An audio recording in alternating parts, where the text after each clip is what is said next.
Hello friends, welcome to my YouTube channel the political philosopher. Friends, आज हम लोग NET JRF की next series political theory की next chapter ideology को पढ़ेंगे। यहाँ पे आइडियोलॉजी को हम लोग दो पार्ट में देखेंगे, क्योंकि एक पार्ट में वीडियो बनाने से तो वीडियो ज़्यादा बड़ी हो जाएगी। तो मैं कोशिश करूँगा कि वीडियो जो है वो 40 या 35 मिनट्स के आसपास ही हो, जिससे कि आप लोग भी थोड़ा बोर न फील करें। ठीक है, तो जो आज का हमारा टॉपिक है आइडियोलॉजी के लेकर के है। आइडियोलॉजी के कितने फॉर्म्स होते हैं, है ना, आइडियोलॉजी के कितने टाइप्स होते हैं, इन सब चीज़ों पर हम चर्चा करेंगे। तो आइडियोलॉजी को पढ़ने से पहले हमें क्या करना है, हमें इसको आइडियोलॉजी को दो पार्ट में डिवाइड करके पढ़ना है। ठीक है, पहले पार्ट में हम आइडियोलॉजी को एक विचारों का समुच्चय मानेंगे, यानी सेट्स ऑफ आइडियाज़ है ये। ठीक है, ये फर्स्ट पॉइंट हमारा हो जाएगा। सेकेंड टाइप में हम इसको साइंस ऑफ आइडियाज़ के रूप में पढ़ेंगे। ठीक है, यानी विचारों के विज्ञान के रूप में पढ़ेंगे। तो देखेंगे कि कौन सी चीज़ ज़्यादा सही सुटेबल पड़ रही है, कौन सी चीज़ हमारे लिए अप्रोप्रिएट है, कौन सी चीज़ें हमारे लिए अप्रोप्रिएट नहीं है। तो इन सब चीज़ों को हम ध्यान में रखते हुए आइडियोलॉजी को आज देखेंगे। ठीक है, आज का हमारा टॉपिक है आइडियोलॉजी। ठीक है,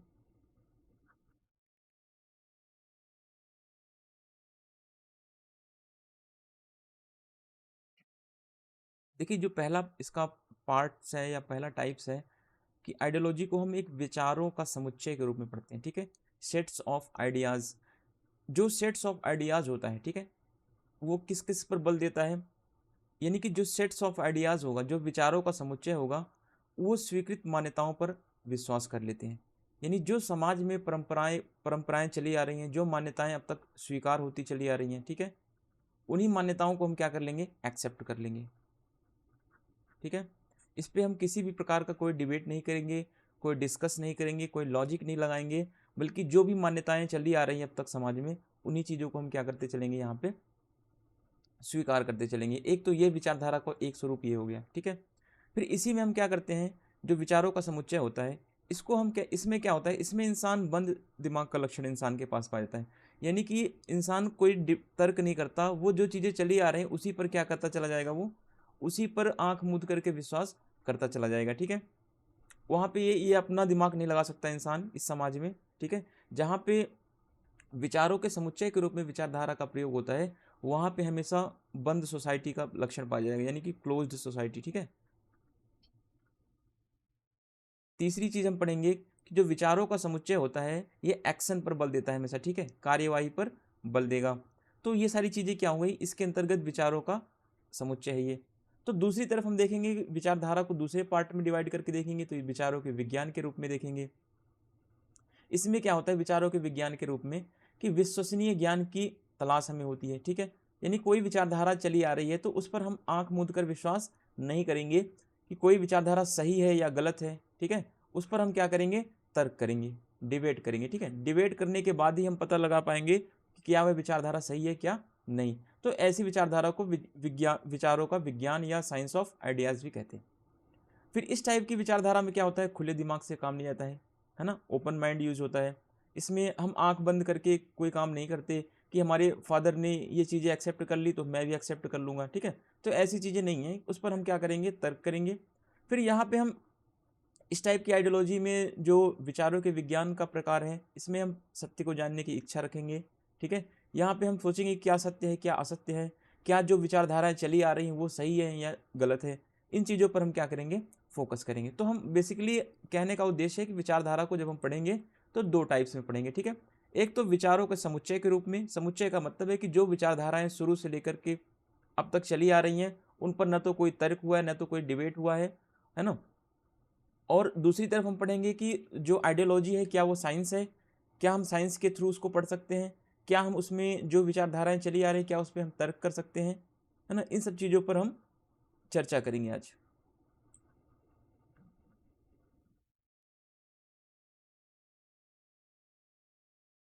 अब यहाँ पे देखिए आप, राजनीति सिद्धांत के अंतर्गत विचारधारा का विश्लेषण जो है दो स्तरों पर किया जाता है। ठीक है, दो स्तर कौन कौन से, जो भी हमने डिवाइड करके पढ़ा, पहला और दूसरा। ठीक है, एक विचारों का समुच्चय पहला स्तर हो गया आपका, जिसमें कोई समूह आस्था और विश्वास रखता है, यानी कोई विचारधारा चली आ रही तो उसमें सभी सभी का विश्वास होगा ये अच्छी है अच्छी है। ठीक है, और आस्था बना के वो उस विचारधारा को यूज करते रहेंगे। दूसरी तरफ विचारों का विज्ञान होता है, जिसमें यह पता लगाने की कोशिश की जाती है क्या विचार और विश्वासों का निर्माण कैसे होता है, क्या विचारधारा सही है, क्या विचारधारा गलत है। ठीक है, तो इसमें हम कहीं ना कहीं सत्य की पता लगाने की कोशिश करते हैं। ठीक है, क्या सही है क्या गलत है, जबकि जो विचारों का समुच्चय है इसमें हम किसी भी प्रकार के सत्य का खोज नहीं करते, बल्कि जो विचारधारा चली आ रही है उन्हीं को एज इट इज हम एक्सेप्ट कर लेते हैं। ठीक है, अब देखते हैं विचारधारा क्या है। विचारधारा का सामान्य आशय राजनीतिक सिद्धांत के रूप में होना चाहिए। ठीक है, राजनीतिक सिद्धांत के रूप में किसी समाज या समूह में प्रचलित उन विचारों का समुच्चय है जिनके आधार पर वह किसी सामाजिक, आर्थिक और राजनीतिक संगठन विशेष को उचित या अनुचित ठहराता है। देखिए, राजनीतिक विचारधारा का या विचारधारा का मतलब क्या है। विचारधारा का आशय अगर सामान्य शब्दों में हम देखें तो पॉलिटिकल थ्योरी में हम देखेंगे अगर, तो कहने का मतलब है कि किसी भी समाज में कोई विचारधारा चली आ रही है या कोई कानून प्रचलित है, ठीक है, तो उसके आधार पर हम किसी समाज को कैसे देखेंगे, किस वे में देखेंगे, किस नज़रिए से देखेंगे। ठीक है, क्या हम उसको आर्थिक संगठन के नज़रिए से देखेंगे, क्या हम उसको राजनीतिक संगठन के नज़रिए से देखेंगे, और क्या हम उसे सही माने या गलत माने। तो ये सब मानने का तरीका जो हम एनालाइज करते हैं, क्या कोई आइडियोलॉजी सही है, क्या कोई आइडियोलॉजी गलत है, क्या जिस राज्य में या जिस समाज में जो विचारधाराएं चलती आ रही हैं क्या वो उचित तरीके से चल रही हैं, नहीं चल रही हैं, है ना। इन सब चीज़ों का एक एनालाइज वे क्या होता है, विचारधारा का समूह होता है। ठीक है, इन्हीं को हम विचारधारा की श्रेणी में रख सकते हैं। कहने का मतलब है कि जो समाज में अब तक चीज़ें हो रही हैं, है ना, वो क्यों हो रही हैं, क्यों ऐसा हो रहा है चीज़ें समाज में, और इसके पीछे क्या क्या लॉजिक है। ठीक है, क्या यह जो चीज़ें समाज में चली आ रही परंपराएं, प्रथाएं और जो कुछ भी है समाज में, क्या वो सत्य है, क्या असत्य है। अगर हम उसको सत्य मानते हैं या फिर उसको असत्य मानते हैं, तो जिस बेस पर हम उसे मानते हैं सत्य असत्य, उसी को क्या बोलते हैं, उसी को आइडियोलॉजी बोलते हैं। ठीक है, हम किसी चीज़ को सत्य या असत्य करने के लिए जिस चीज़ का सहारा लेते हैं वही कहीं ना कहीं हमारा क्या हो जाता है, विचारधारा या आइडियोलॉजी कह सकते हैं उसे। ठीक है,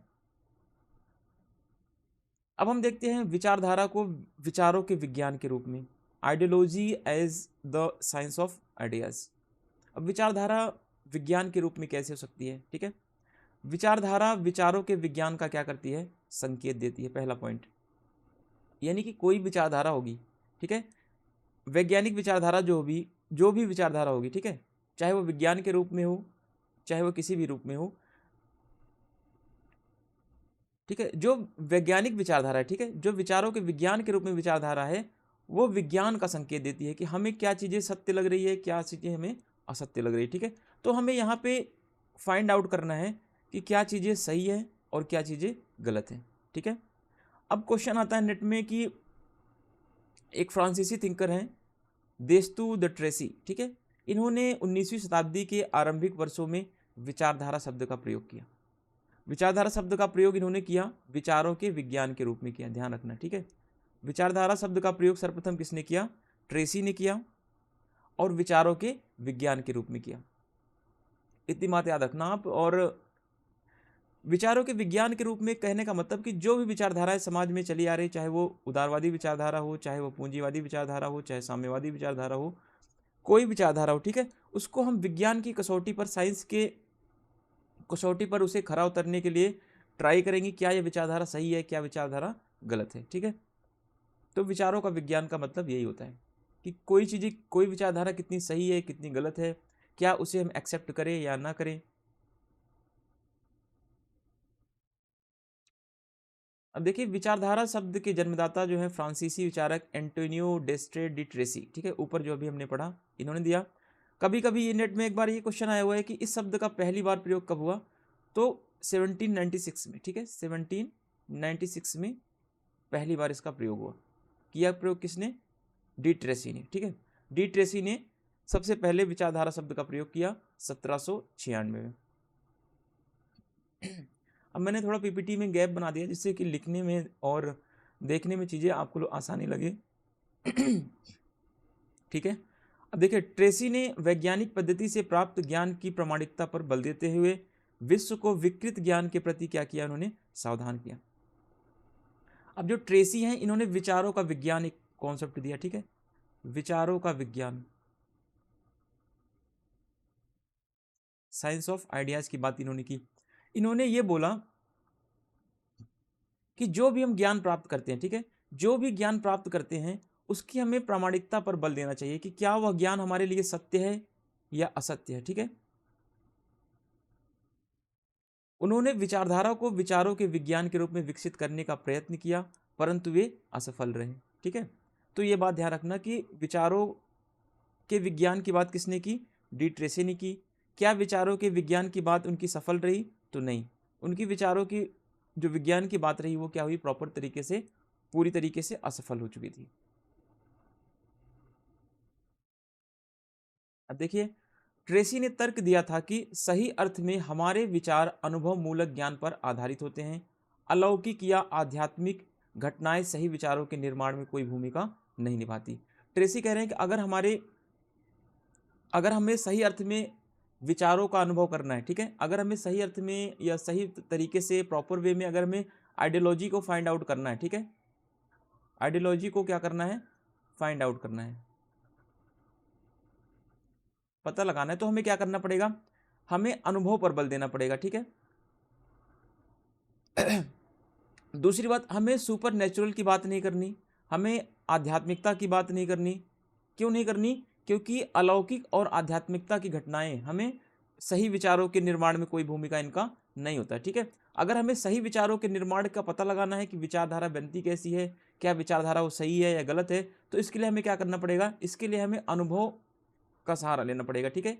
यानी कि हम उसे अनुभव करें क्या सही है क्या गलत है, हमें उस पर जो है अलौकिक शक्तियां या आध्यात्मिक इन सब का विश्वास नहीं करना चाहिए, ठीक है। तो ऐसा डी ट्रेसी बोल रहे हैं।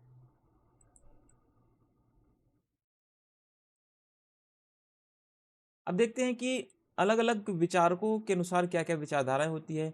मार्क्सवाद ने विचारधारा को लेकर क्या बोला, उदारवाद ने क्या बोला, है ना।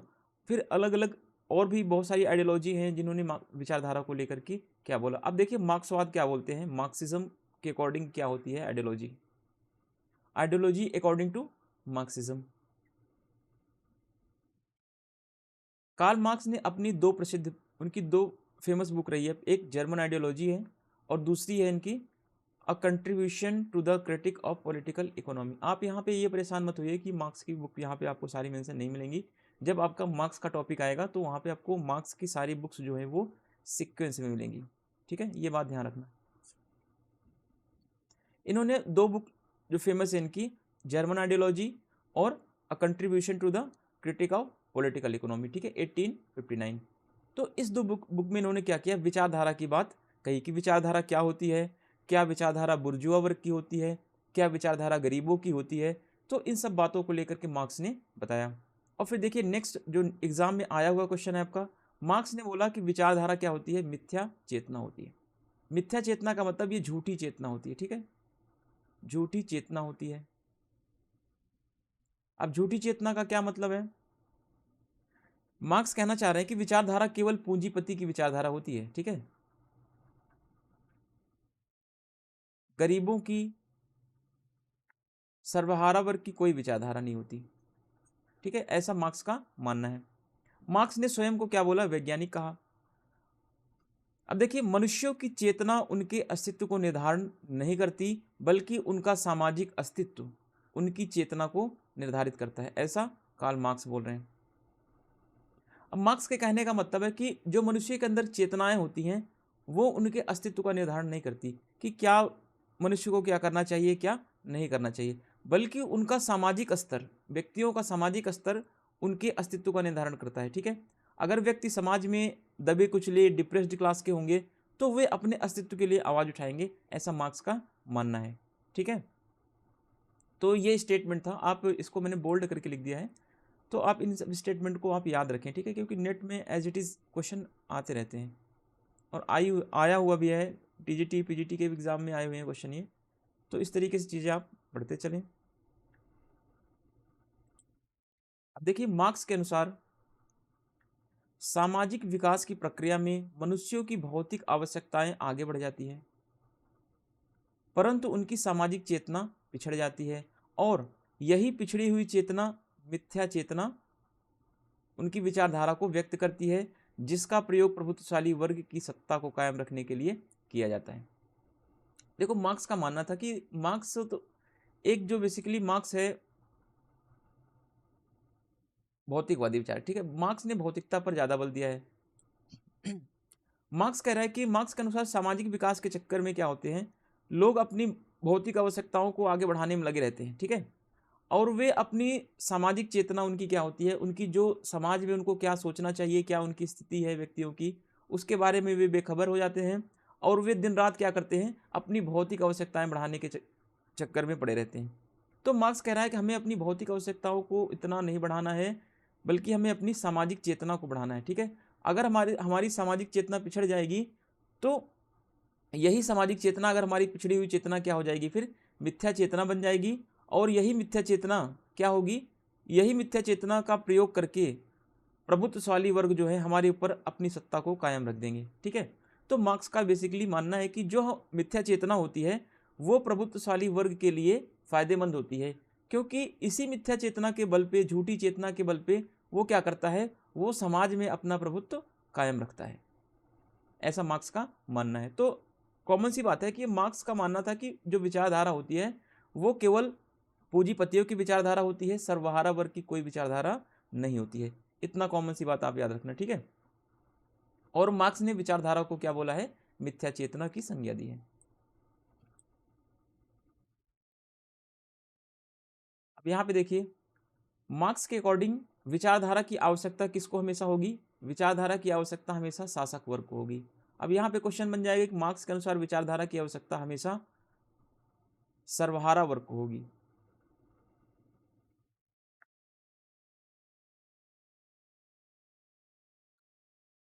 अब यही तो क्वेश्चन गलत होते हैं, ठीक है। तो ऐसे क्वेश्चन आपको ध्यान में रखना है, क्वेश्चन को पढ़ते टाइम आप रियलाइज करें कि क्या बातें सही हैं, क्या बातें गलत हैं। तो मार्क्स कहता है कि विचारधारा की आवश्यकता हमेशा किसको होगी, हमेशा जो है वो शासक वर्ग को होगी, ठीक है, ना कि सर्वहारा वर्ग को। हमेशा विचारधारा की आवश्यकता किसको होगी, हमेशा शासक वर्ग को होगी, ऐसा मार्क्स का मानना है।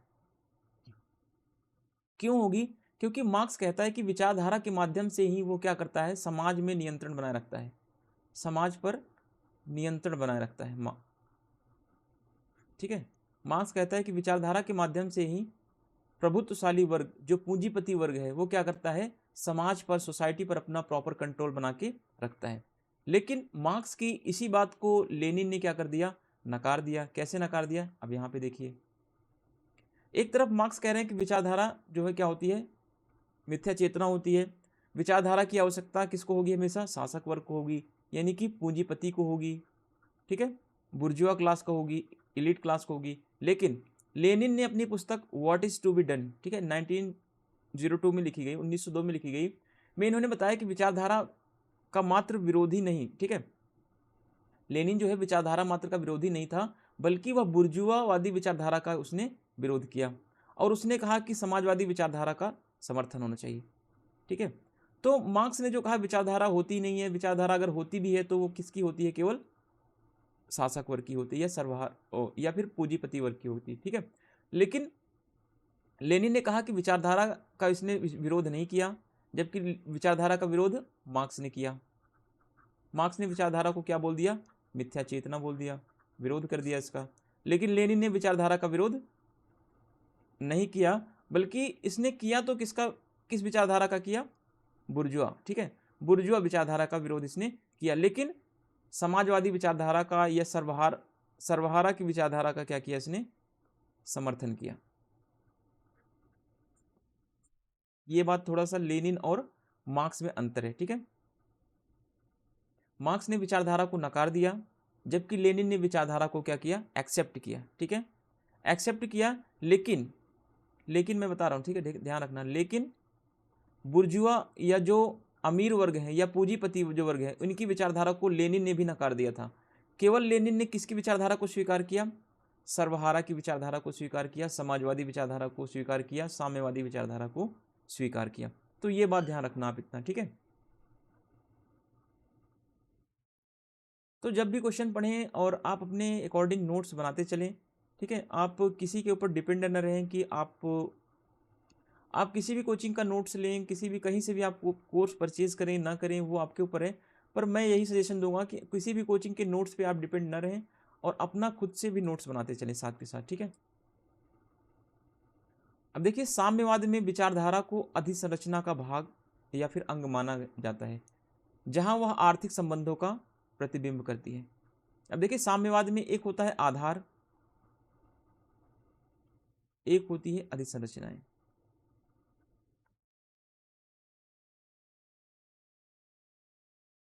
ठीक है, दो चीजें होती है। आधार में क्या होता है?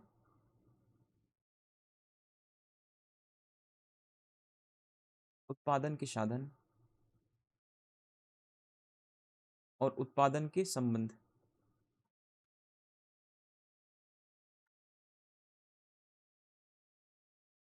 ये तो आधार है किसी भी समाज की। अधिसंरचनाएं क्या होती हैं? अधिसंरचनाओं में विचारधारा, धर्म, कानून, भाषा, ठीक है, ये सब क्या होती है? अधिसंरचनाएं होती हैं। तो अधिसंरचनाएं क्या करती हैं? अधिसंरचनाएं आधार को वैधता प्रदान करती रहती हैं, ठीक है। मार्क्सवाद का कहना है कि अधिसंरचनाएं जो होती हैं वो आधार को क्या करती हैं? वैधता प्रदान करती हैं।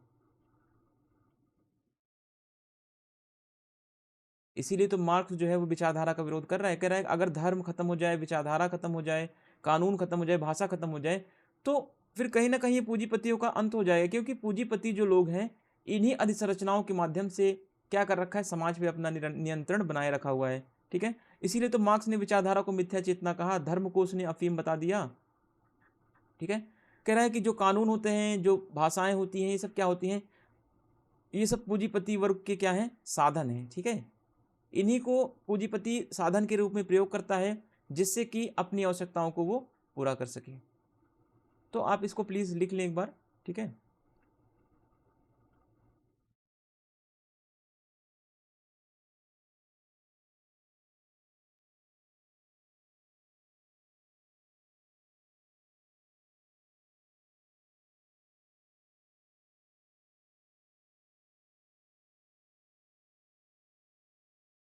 अब जब हम समाजवाद या साम्यवाद या मार्क्सवाद पढ़ेंगे तो वहां पे और अच्छे तरीके से आधार और अधिसंरचना के बारे में देखेंगे, ठीक है। आधार और अधिसंरचना, ऐसी बात मार्क्स कहता है कि समाज में दो चीजें होती है, एक आधार होता है, दूसरी अधिसंरचनाएं होती है। अधिसंरचनाएं कभी क्वेश्चन पूछता है, अधिसंरचनाएं जो है वो समाज में आधार को वैधता प्रदान करती हैं। क्या बात सही है? बिल्कुल सही बात है, ठीक है। तो इस तरीके से आप अपने आप को क्या करें? शार्पनेस मिलाएं, ठीक है। जब तक आप इस तरीके से समझ के नहीं पढ़ेंगे, चीज़ों को नहीं समझेंगे, तब तक आपसे चीज़ें दूर जाती जाएंगी, ठीक है। तो अब देखिए नेक्स्ट पॉइंट, समाज की आर्थिक संरचना इसका क्या है? आधार या नींव है, ठीक है। और कानूनी तथा राजनीतिक संरचना उसकी अधिसंरचना या ऊपरी ढांचा है। नेक्स्ट पॉइंट, साम्यवादी चिंतन की मान्यता है कि अधिकतर विचार, विशेषकर समाज के संगठन से संबंधित विचार, किसके विचार होते हैं? वर्ग के विचार होते हैं। साम्यवादी विचारधारा क्या मानती है कि जितनी भी विचारधाराएं होती समाज में, ठीक है, जो विशेषकर पूंजीपति वर्ग की विचारधाराओं की बात कर रहे हैं, पूंजीपति, ठीक है, पूंजीपतियों की विचारधाराएं जो होती हैं वो वर्ग को लेकर संबंध करती है, ठीक है। ये पूंजीपति की विचारधारा जो होती है समाज को दो वर्गों में बांट देती है, एक अमीरों का वर्ग, दूसरा गरीबों का वर्ग। एक कह सकते हैं कि बुर्जुआ क्लास, दूसरा सर्वहारा वर्ग, ठीक है। ये नाम एक ही है, बस बोलने का तरीका थोड़ा सा ऑफिशियल और बुक की भाषा में ऐसे दे रखा है, ठीक है। अमीर और गरीब कह सकते हैं, किसान और सामंत कह सकते हैं, या फिर आप कह सकते हैं कि पूंजीपति और मजदूर, ठीक है। जैसा भी सोसाइटी का स्वरूप बदलता है वैसी चीज़ें बदलती जाती हैं। जब हम मार्क्स को पढ़ेंगे तो वहाँ पे बहुत डिटेल से चीज़ों को समझेंगे कि कैसे कैसे समाज का स्वरूप बदलता है। कि मार्क्स कहता है समाज का स्वरूप जैसे होता है वैसे ही आधार और संरचनाएं होती हैं। मार्क्स कहेगा अगर दास युग होगा, है ना, दास युग में क्या होगा? एक मालिक होगा, दूसरा दास होगा, ठीक है। अगर एज बदलता जाएगा, जैसे सामंत युग आ गया, सामंत में क्या होंगे? एक तरफ सामंत, जमींदार होंगे, दूसरी तरफ किसान होंगे। फिर जैसे उद्योग पूंजीवाद आ जाएगा, पूंजीवाद में क्या होंगे, उद्योगपति होंगे, पूंजीपति होंगे, दूसरा मजदूर वर्ग होंगे। तो इस तरीके से मार्क्स कह रहा है जैसे जैसे समाज की अवस्थाएं बदलती जाती रहती हैं, वैसे वैसे उसकी आधार और संरचनाओं का भी स्वरूप बदलता रहता है। और इसी के संदर्भ में मार्क्स ने कहा कि इतिहास की पिछली अवस्थाएं जो होती हैं, ठीक है, इतिहास की आने वाली अवस्थाएं जो होती हैं वो अपनी पिछली अवस्थाओं से क्या होती है, हमेशा बेटर सिचुएशन में रहती है। ठीक है, जो भी चीज़ें मार्क्स बताता है उसको हम डिटेल में मार्क्सवाद के चैप्टर में करेंगे, या फिर मार्क्स को जब हम पढ़ेंगे, आइडियोलॉजी ऑफ मार्क्स। ठीक है, अब नेक्स्ट देखिए, ये वास्तव में उस वर्ग के विचार होते हैं जिनका उस काल या समाज क्या होता है, प्रभुत्व होता है। मार्क्स कहता है कि कोई भी विचारधारा हो, ठीक है, तो जिस वर्ग विचारधारा हमेशा उसी वर्ग के होंगे जिस वर्ग का समाज में क्या होगा, प्रभुत्व होता है। जैसे कि आप प्राचीन काल में देख लेंगे, प्राचीन काल में यूनान के युग में देख लेंगे, यूनान युग में विचारधारा किसकी थी, मालिक वर्ग की थी विचारधारा। दासों की क्या कोई विचारधारा थी, नहीं, दासों की कोई विचारधारा नहीं। ठीक है, चाहे आप सामंतवाद देख लें, सामंतवाद में सामंतों की विचारधारा प्रभावी थी, चाहे आधुनिक युग में देख लें तो पूंजीवाद की विचारधारा प्रभावी है।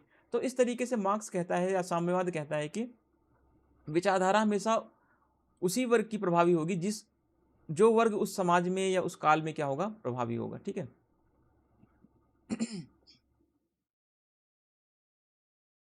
ठंड अभी फ्रेंड्स ज़्यादा है, तो आप लोग प्लीज़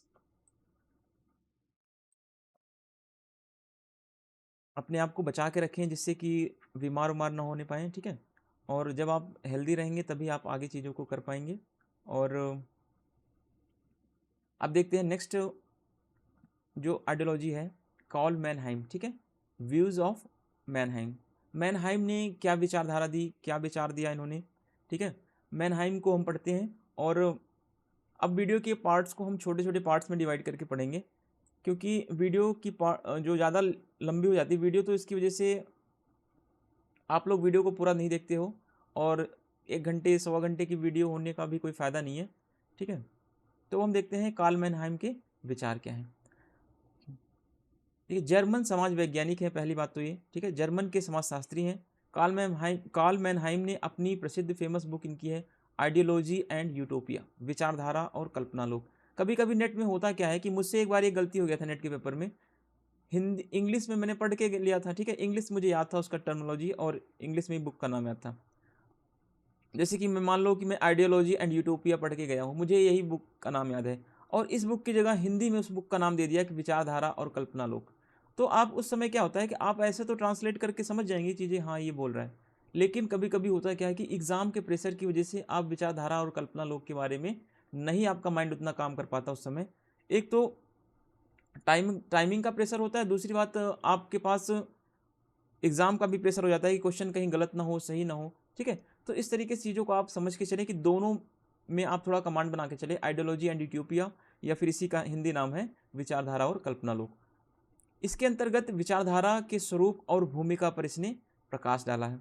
इन्होंने अपनी एक फेमस बुक मैनहाइम ने लिखी, आइडियोलॉजी एंड यूटोपिया।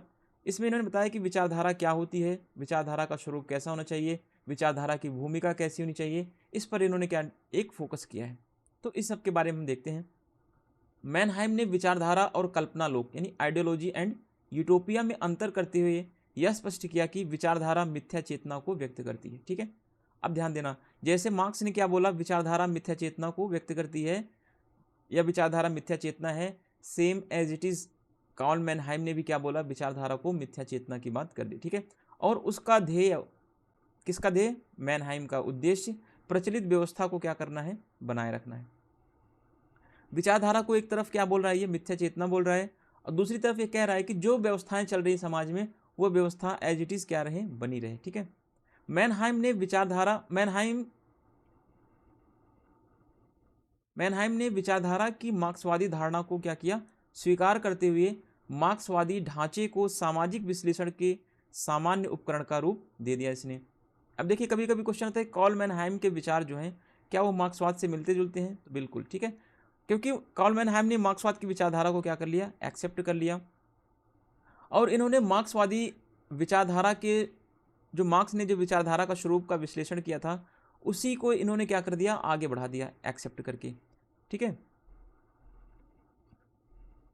लेकिन एक अंतर इसने किया, उसने वर्गहीन समाज की जो मार्क्सवादी कल्पना थी, ठीक है, संकल्पना थी, सॉरी, जो मार्क्स ने कहा कि जब साम्यवाद आ जाएगा, ठीक है, जब कम्युनलिज्म आ जाएगा, तो वहाँ पे न तो वर्ग होगा, न तो राज्य होगा, न तो विचारधाराएं होंगी, है ना, न तो अमीर होंगे न तो गरीब होंगे, यानी कि वह ऐसी अवस्था होगी जो वर्ग विहीन और राज्य विहीन की अवस्था होगी। तो इस अवस्था को इसने क्या बोल दिया, कल्पनाशील बोल दिया, कल्पना लोक की अवस्था होगी, ठीक है, और उसकी प्रामाणिकता को चुनौती भी दे दी। अब याद ध्यान रखना, अब कार्ल मैनहाइम के बारे में आपको दो चीज़ें सीखनी है। अगर ये चीज़ें आप सीख जाएंगे तो आप कोई भी आप कार्ल मैनहाइम हो या फिर मार्क्स हो, इनके बारे में आप आसानी से चीज़ों को या क्वेश्चन को आप कर ले जाएंगे।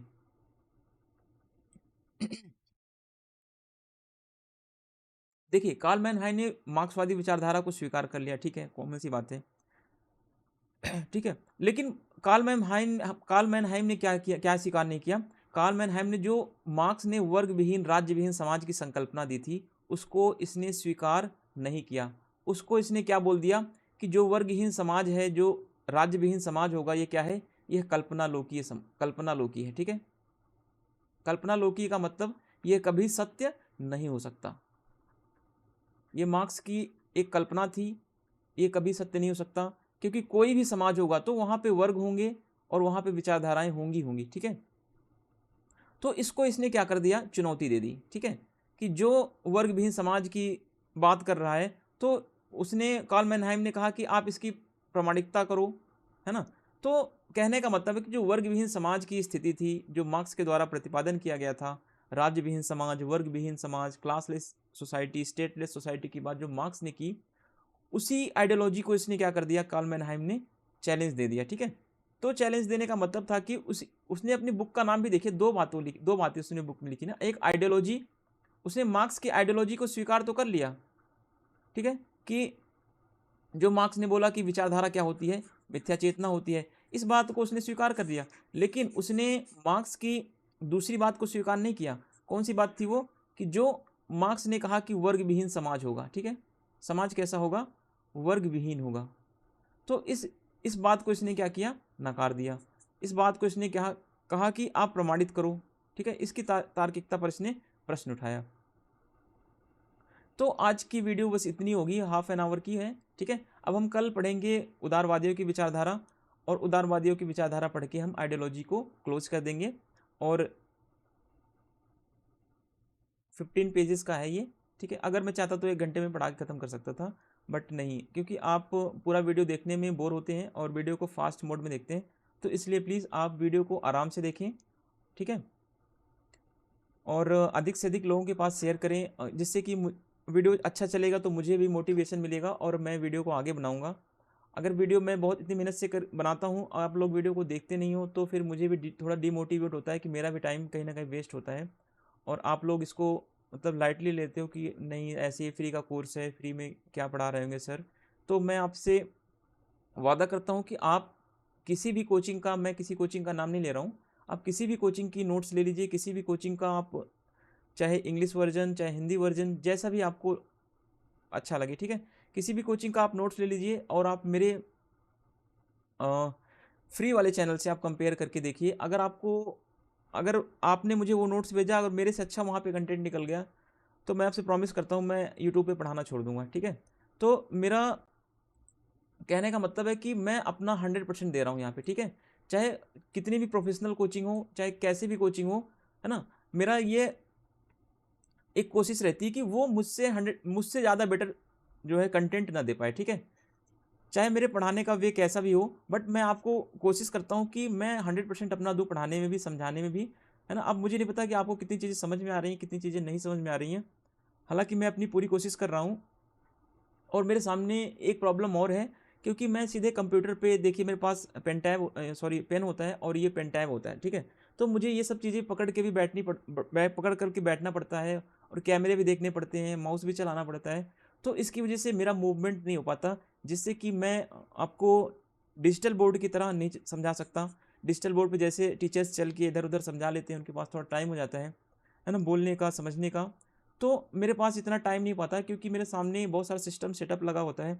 ज़रा सा भी मैं उठूँगा, इधर उधर हिलूँगा, तो फिर क्या होगा, मैं कैमरे के फ्रेम से बाहर चला जाऊँगा, दूसरी बात, और मुझे फिर इतना सिस्टम देखना पड़ता है ना, तो सारी चीज़ें प्रॉब्लम होती हैं। जैसे से मेरा चैनल चलने लगेगा, मैं प्रॉमिस करता हूँ कि मैं भी आप लोगों के लिए डिजिटल बोर्ड लाऊंगा, और वहाँ पे इससे भी कोशिश करूँगा, इससे भी बेटर सिचुएशन में आपको पढ़ाऊँ, और इससे भी और अच्छा कंटेंट मैं रिसर्च करके लाऊँ आपके लिए, ठीक है। जितना भी है इतना टॉपिक इससे बाहर नेट में नहीं पूछेगा, ये मेरा प्रॉमिस है। अगर पूछेगा भी तो किसी भी कोचिंग से वो नोट से नहीं फंसेगा, किसी भी टीचर के लिए उतना आसान नहीं होगा, ठीक है। तो आप लोग क्या करें, कॉन्सेप्ट को समझते चलें और चीज़ों को अच्छे से एनालाइज करें, पढ़ते चलें। और हाँ, मैं ये नहीं कह रहा हूँ कि आप मेरी कोचिंग से पढ़ें या मेरे नोट से पढ़ें या मेरे चैनल से पढ़ें। आपको जहाँ पे अच्छा लगे, जहाँ पे चीज़ें समझ में आ रही हूँ, आपको जहाँ पे एक जगह पूरा कंटेंट मिल रहा है, वहाँ से आप पढ़िए। ऐसा नहीं कि आपने एक कंटेंट यहाँ से पढ़ा, दूसरा वहाँ से पढ़ लिया, ठीक है। तो आप भटकिए मत, अपना टाइम वेस्ट मत कीजिए। जहाँ पे आपको पूरा कंटेंट मिल रहा है आप वहाँ से पढ़ें। और मेरे चैनल पे प्रॉमिस किया है मैंने आपको कि मैं आपको 10 यूनिट पूरा कंप्लीट कराऊंगा, ठीक है। 10 यूनिट कंप्लीट कराऊंगा। मेरी कोशिश है जून तक करवा दूँ, एग्ज़ाम से पहले पहले। लेकिन मैं अकेला हूँ, ठीक है। मेरे पास कोई टीम नहीं है, कोई टीम मेरे लिए काम करके पीपीटी तैयार करके दे, ठीक है। मैं किसी के ऊपर विश्वास भी नहीं करता कि कोई मेरे लिए पीपीटी तैयार करके देगा तो सही कंटेंट देगा, ठीक है। मैं अपनी पीपीटी को खुद से बहुत सारी बुक्स का रेफरेंस लेके तैयार करता हूँ, और प्रीवियस ईयर के क्वेश्चन पेपर को देखता हूँ, क्या उसका टर्म रहा है, कैसे कैसे वो एग्ज़ाम में पूछता रहा है। तो इन सब बातों का मैं ध्यान रख के नोट्स बनाता हूँ। और मेरी कोशिश रहती है कि 100% चीज़ें मेरे पीपीटी से कवर हो जाएं। बट कुछ चीज़ें रह जाती हैं, क्योंकि एक पीपीटी में या एक स्लाइड्स में, एक पीडीएफ में सारी चीज़ों को समराइज़ करना इम्पॉसिबल होता है। फिर भी जो चीज़ें बच जाती हैं मैं उनको आपको समझा देता हूँ, और उम्मीद करता हूँ कि सारी चीज़ें पीपीटी के अकॉर्डिंग ही होंगी, और जो नहीं होंगी वो चीज़ें आप आसानी से भी कर ले जाएंगे, इतना कोई टफ नहीं होगा आपके लिए, ठीक है। Thank you. चैनल को लाइक कर दें, सब्सक्राइब कर दें, और अधिक से अधिक लोगों के पास शेयर करें, जिससे कि चैनल लोगों के पास पहुँचे और वो भी इस चैनल का लाभ उठा पाएँ, ठीक है। Thanks for watching.